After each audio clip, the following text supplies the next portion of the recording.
Hello, hello, hello. I know this is completely informal, but today I am on my Zoom meeting. I've been on meetings.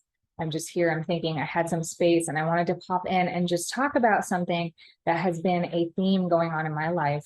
Thinking about how to apply this idea so that it was more tangible and accessible. And it's not just an idea, but something that we can actually implement. So, this idea is about how to literally create a barrier from negativity in your own life. And this is a difficult thing because I think if you're like most people, you're like me, we experience the idea of shoulds in our mind.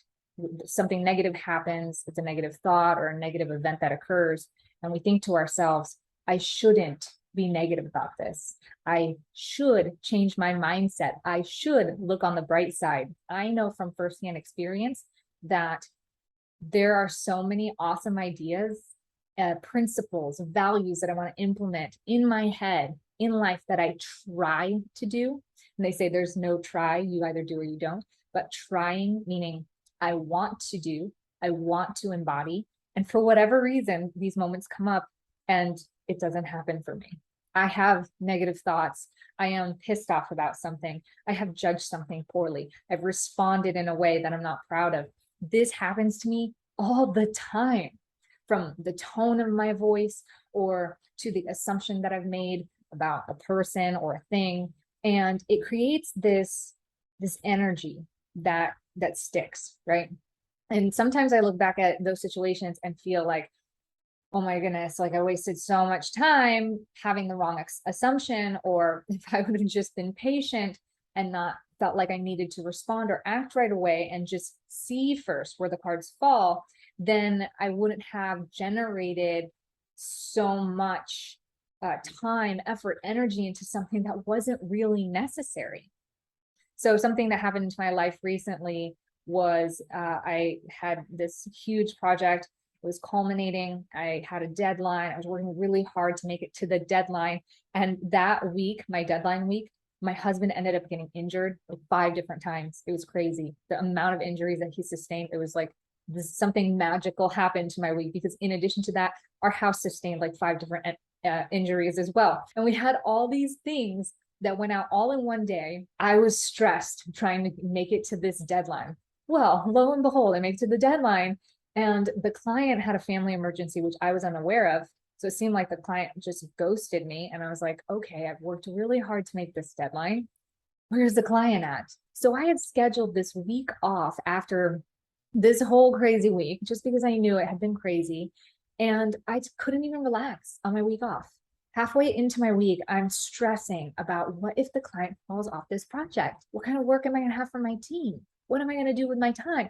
I like having all these stressful moments that I can't even relax during my week off. By Wednesday, midweek, I was just itching to find a solution. All this to say, you get to those moments where you think you've prepared yourself, you think you've known, you have these great idealistic thoughts, and it just doesn't happen for you. And that's okay. That is human. That's natural. That's normal. So I was pondering this thought. It is human. It's normal to stress, but I don't need to identify with that stress. I certainly don't need to pander to that stress. And I certainly don't need to delve into it and make it become my total experience, right? We feel that stress. And then I can ask myself, where does the stress come from? Why is it occurring? And what am I going to do about it? Easier said than done, because I don't believe in suppression. I do believe that there is a very valid and important role of validation and being understanding, and sometimes just having somebody to spill the beans on and just have them be understanding, open, and accepting for most things that are practical, or like somebody cuts you off, or if somebody's like, hey, how's your week?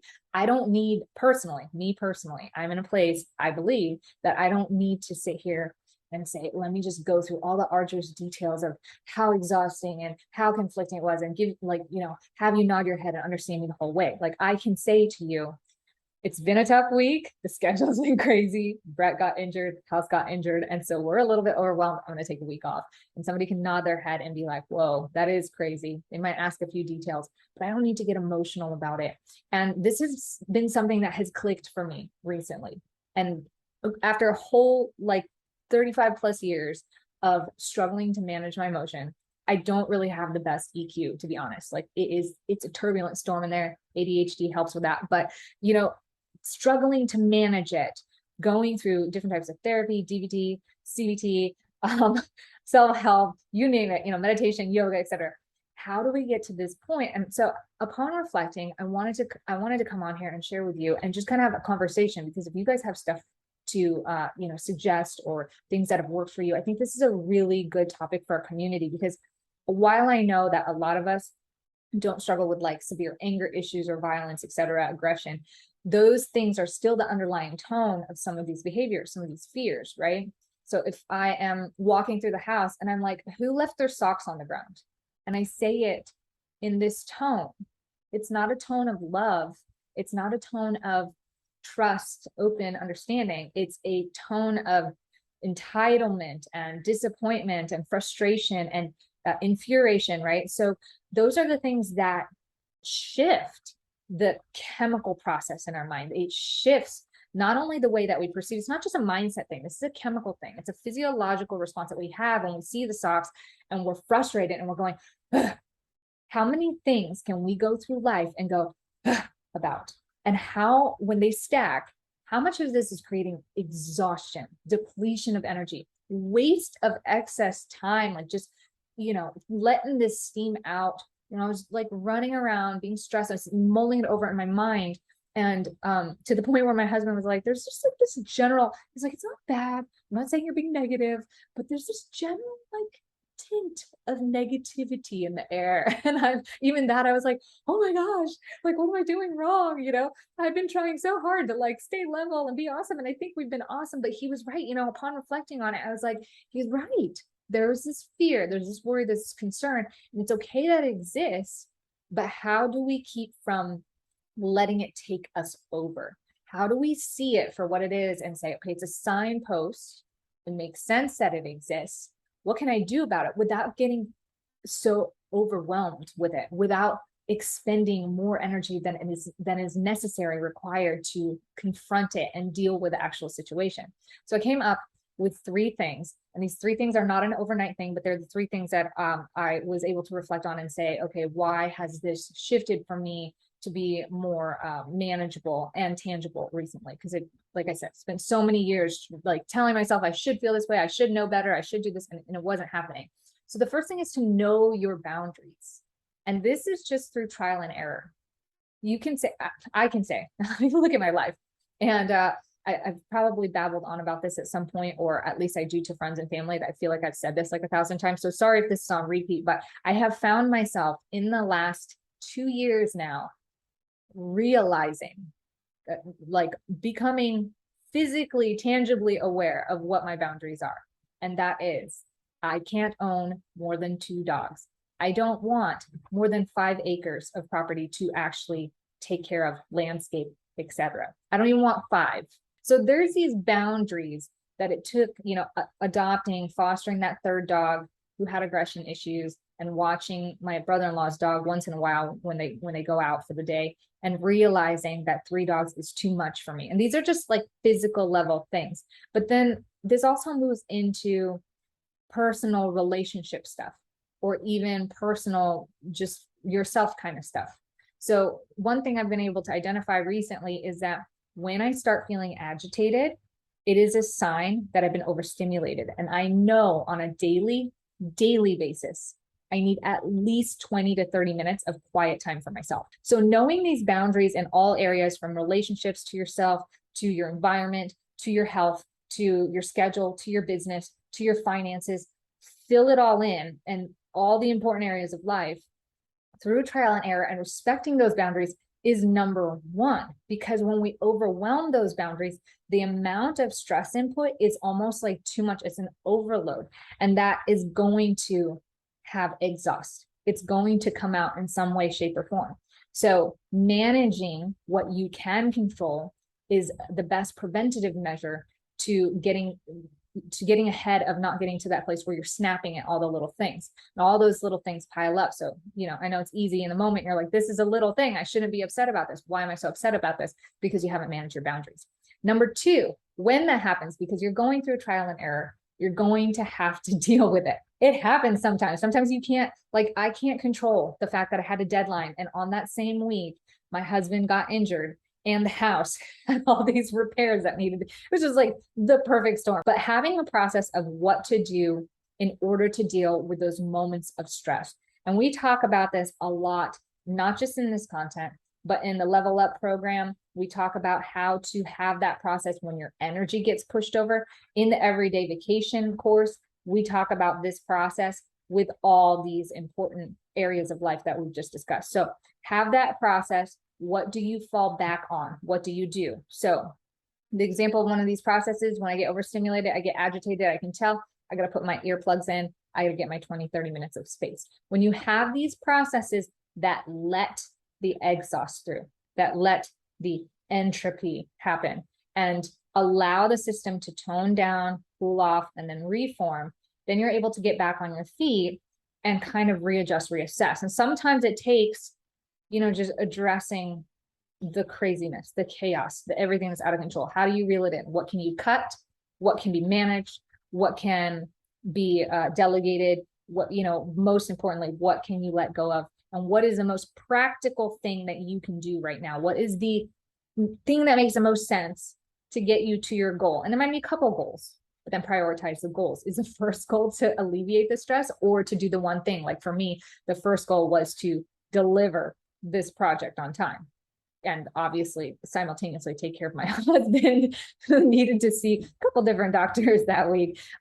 So, you have to be able to prioritize these on a list and make sure you cut out the excess, do the most practical thing moving forward. When you're in this state of chaos and stress, when you're in this state of, a lot of triggering fear and negativity, you cannot afford to keep things in your space, whether it's on your schedule or in your obligations or in your mind, that's going to promote more levels of that chaos and stress. My fear can wait till later. Yes, suppression is temporary suppression, but I'm going to get to it. I'm going to process it later. Right now, I can't have like a meltdown. All that stuff's got to get taken care of first. And that's why having those spaces, those boundaries, knowing emotionally what kind of boundaries you need and having that process that you can fall back on is super important. So the third step is to create a baseline. So this baseline is not your ideals. This baseline is realistically where are you at? When I was looking at my energy, so here's a great example.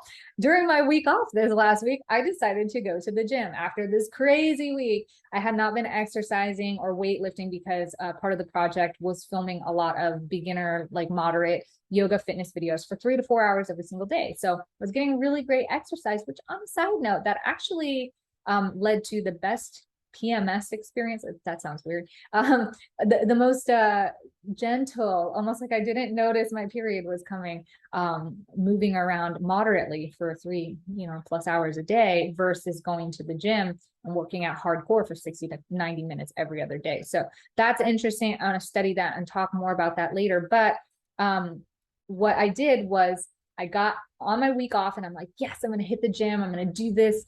And I went to the gym and I was like, I'm going to use my like low numbers, didn't listen to my body, wasn't on like a building food schedule. So I was not eating enough protein, not drinking enough water, gave myself delayed onset muscle soreness, big time. Like I could not move.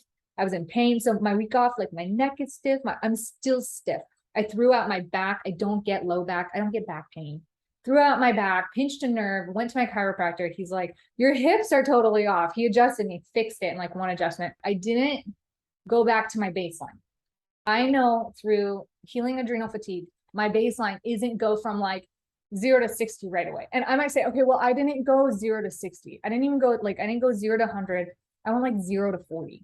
But I know my baseline just from trial and error that when I get into working out, I have a tendency to go off the cliff. So I need to find my threshold first. And that threshold is not going to be the same now as it was 4 weeks ago because I spent the last 4 weeks living a totally different lifestyle. So I can't just make that assumption. It was a poor assumption.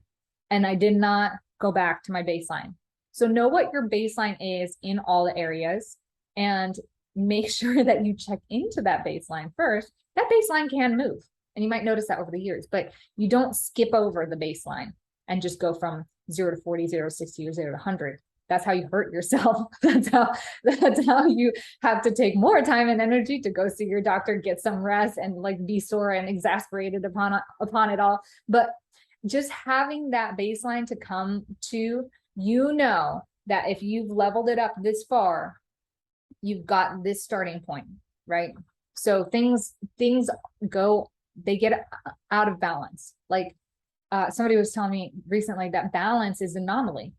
Like balance is kind of a farce. Like you might swing through, hit that balance for a second, but we're always swaying in and out, ebb and flow. So understanding this, you have to create those parameters for yourself, know your boundaries, have a process because it is going to go over sometimes, and know where your baseline is at so that you have a starting point and you're not trying to skip over that, because there are no shortcuts. It's about quality. And if you can do quality over a period of time, your quantity naturally increases. So have that quality in how you take care of yourself. Make sure that your attention, your time, your energy, your schedule is quality. And you won't get to these points where you're spread so thin that when something stressful occurs, you don't have the capacity to deal with it, manage it, accept it, move on. It's like hovering over you, like you're about to snap, or like life is just so chaotic and out of control, because all of these things have no boundaries. There's no quality. It's all quantity. And when it's quantity, it's like mass destruction, right? So anyways, this is just me babbling on. You know, I didn't really have any notes. I just kind of wrote down 3 things. I had this thought and I just wanted to like come here and talk to y'all. So you're gonna have to let me know if you like this kind of form, just like free flowing thought. And hopefully this has added a ton of value to you. Let me know your thoughts below. What is your process? What are your boundaries? What have you learned from yourself? What do you feel like you're missing if you feel like you get in this hectic, chaotic state? How do you return to your baseline? I want to know, let the community know. I'm here to serve this mission of helping you regain energy, balance, clarity, focus, so that you can reach your goals, have success, and help the rest of the community out. We're here for one another. So thanks for joining me here, and I'll catch you guys in the next episode.